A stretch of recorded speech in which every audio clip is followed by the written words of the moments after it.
فلا تعلم نفس ما اخفي لهم من قرة اعين جزاء بما كانوا يعملون. ان کی آنکھوں کی ٹھنڈک کے لیے کیا کیا نعمتیں جو چھپا کے رکھی ہے. کن کے لیے؟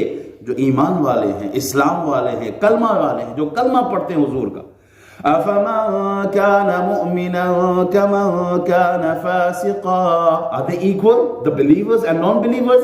لَا يَسْتَوُونَ. No, they're not same, they're not equal. They're different.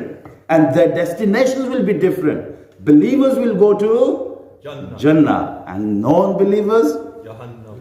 أَمَّا الَّذِينَ آمَنُوا وَعَمِلُوا الصَّالِحَاتِ فَلَهُمْ جَنَّاتُ الْمَأْوَى نُزُلًا بِمَا كَانُوا يَعْمَلُونَ.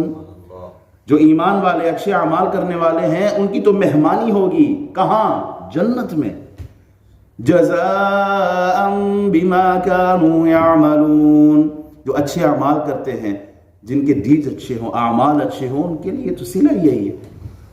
وَأَمَّا الَّذِينَ فَسَقُوا فَمَأْوَاهُمُ النَّارُ كُلَّمَا أَرَادُوا أَن يَخْرُجُوا مِنْهَا أُعِيدُوا فِيهَا وَقِيلَ لَهُمْ ذُوقُوا عَذَابَ النَّارِ الَّذِي كُنتُمْ بِهِ تُكَذِّبُونَ.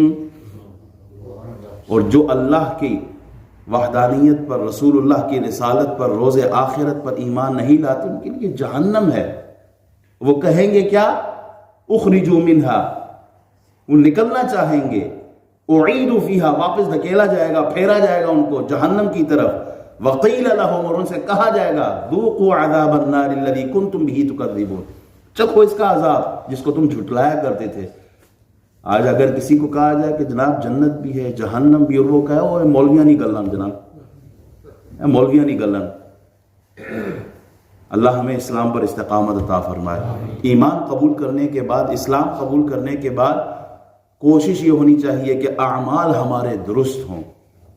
ڈائریکشن ہماری سیٹ ہے، الحمدللہ ہماری ڈائریکشن جنت کی طرف ہے کیونکہ ہم نے کلمہ پڑھ لیا ہے. اب کوشش کریں کہ ہمارے اعمال ایسے ہوں کہ جو جنت کی طرف بغیر جہنم کی طرف ڈائیورژن کے. جو گناہ گار ہوں گے جہنم کی طرف جائیں گے، انہیں سزا ملے گی. اور پھر جو کلمہ جس کے سینے میں رائی کے دانے کے برابر بھی ایمان ہے، اس کی آخری ڈیسٹینیشن کیا ہے؟ جنت کی طرف ہے. آج موضوع جو میں لے کے آنا تھا اور جس پہ کلام کرنا تھا وہ آیت کا اگلا حصہ تھا، لیکن اسی پہ وقت نکل گیا ہے. انشاءاللہ اگلا جو جمعہ ہے وہ آیت کا اگلا حصہ ہے. We are Alhamdulillah, I'm explaining the verse number 68 of Surah Al-Furqan. This is the first part of the ayat, and that was related to the oneness of Allah subhanahu wa ta'ala. That one of the quality of the Muslim is that he doesn't associate any partner with Allah subhanahu wa ta'ala, and we have covered this part. And inshallah in the next Friday, in the next Jummah khutbah, we will explain the next part.